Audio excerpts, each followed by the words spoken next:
So, galing pa yung Cavite. Saan Cavite? Dasmariñas. Dasmariñas. Wow, layo na narating ni ma'am. So, ayun, yun nga. Yung ano natin, consultation ko kanina. Gusto mo i-keep na yung white hair mo. Okay, and then yung problem, nagkulay tayo ng black. So, more on 4 months ago na. More.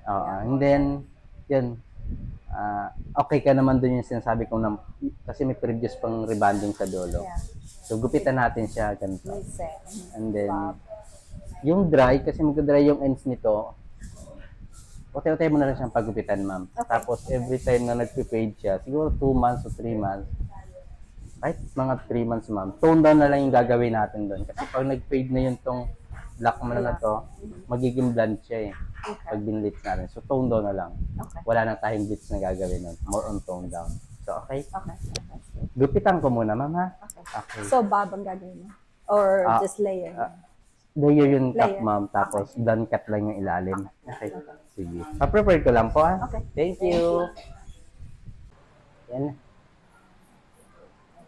Ito lang yung kinaya ng buhok mo. 4 times natin binlitz. Pero at least nawala na rin yung black. Medyo nag-light na rin siya. I like it. Ayan. Pero yung white hair mo nandiyan pa rin.